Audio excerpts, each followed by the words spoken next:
I would like to announce that I'll be pursuing my dream of trying to play in the NBA, and I'm still leaving the option open that if I don't hear the news that I would like to hear, that I would be attending Mississippi State again next year. We'll take questions. Well, you just kind of take us through the process of what went through all your head going through this decision.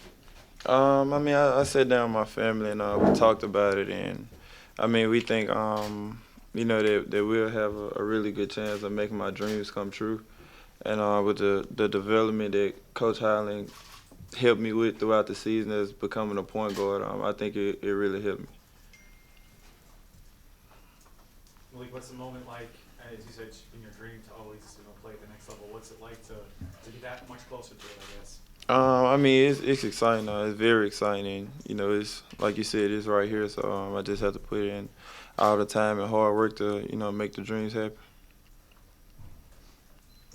What's next, do you think? Are you staying on campus? Are you going somewhere? What's next for you? Well, we still talking about that right now. So nothing is in concrete with that. Is there a particular spot in the draft that you're weighing the options one way or the other? No, not really. I mean, just hoping we can get something good in the first round, and see weigh the options from there. Ben, what was your kind of advice from Malik? You've obviously dealt with players like him before. What did you kind of tell him? Well, this was the plan from the first day I met Malik recruiting him, that we expected that he would put his name in for the draft and explore this opportunity this year. So this is not anything that was unexpected, number one. Number two, my advice moving forward is he's got to really hit the ground running now in terms of his workouts, his conditioning. And so in my opinion, it's better for him to, since his classes are online, and he did a great job last summer and in the fall, that he is really ahead of schedule academically, and he can still do his work and maintain his eligibility if he wants the option to come back at the end of this process.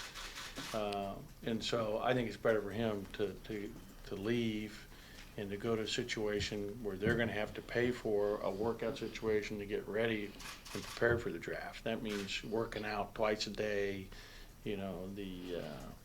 the component of nutrition, the component of lifting. At this point now, we only get to work with our players 2 hours a week.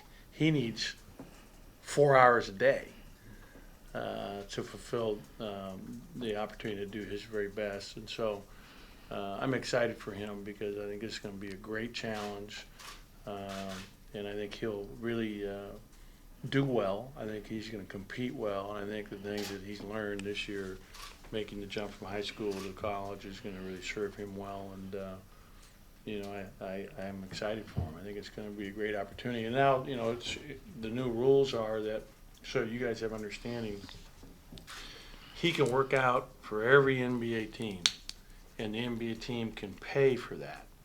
So you can work out for 30 teams in the NBA. It's a 48-hour deadline to be on those trips, which obviously they all know.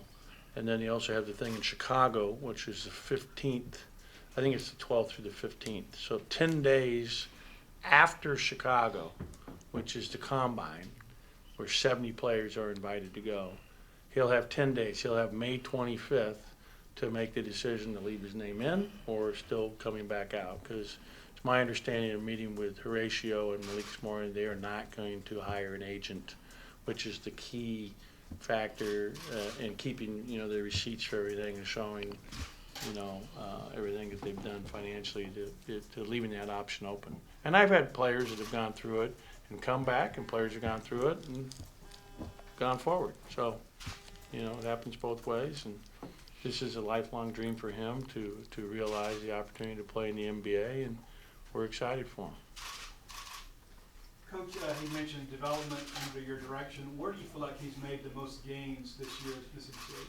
Well, I think he's really improved as a defensive player, number one. And when you get to that level of the NBA, it's different than the college game in that it's even more one-on-one because everybody can shoot. The floor gets stretched so much more that there's a level of intensity and an understanding of a sense of urgency that you have to have on every possession. I love the NBA. The Golden State, we were in the middle of the NCAA tournament the other night, and I'm watching Golden State San Antonio because that's such an outstanding game. I had to flip back and forth because I was really, you talk about a high level game. That was like a final in the NBA the other night, Saturday night. But it's a great opportunity for Malik. These are the best players in the world, the best coaches.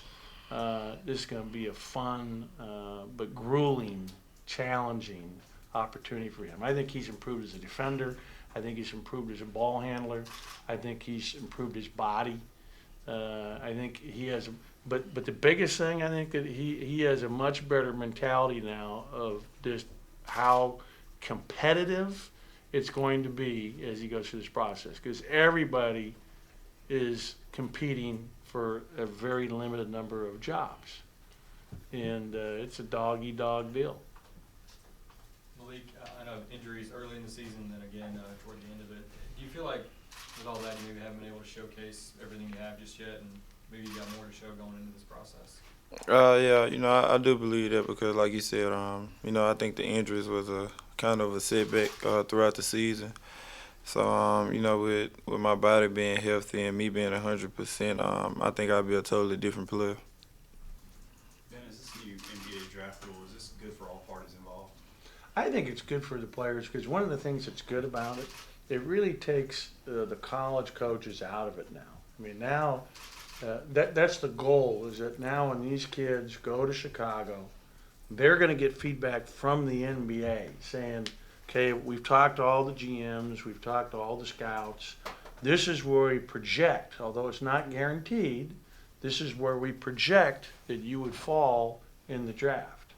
And so then, a kid like Malik and his father and all the other players that are in this thing can then evaluate that and say, well, do I want to roll the dice, or do I think I increase my chances if I go back another year? And that's their decision. And like I said all along, this is their decision, and it's going to be based on the best information possible. So I think that's a real positive.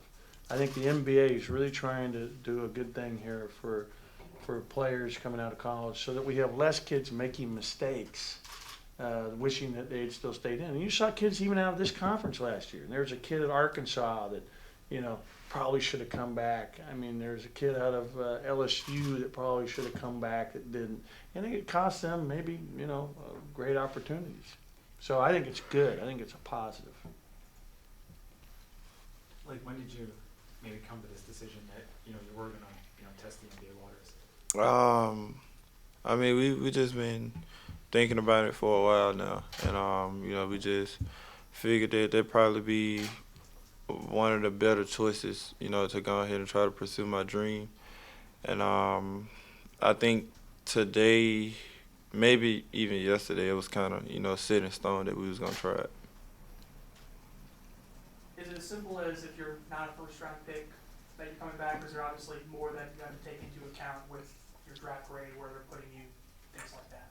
I mean, if it's second round, I'm pretty sure I'll be back.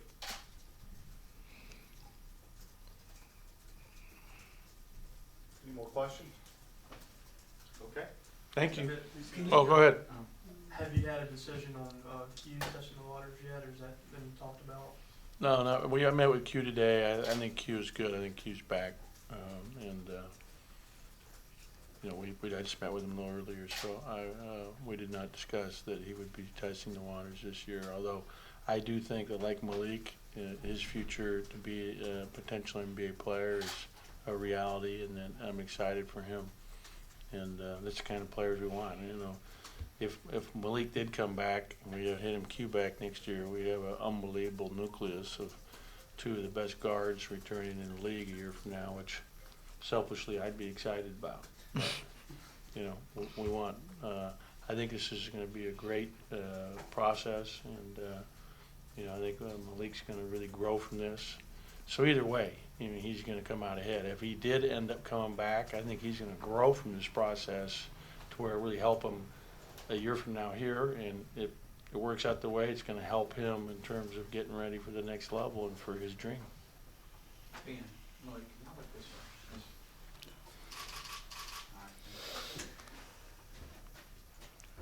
We're good? Thank you. All right.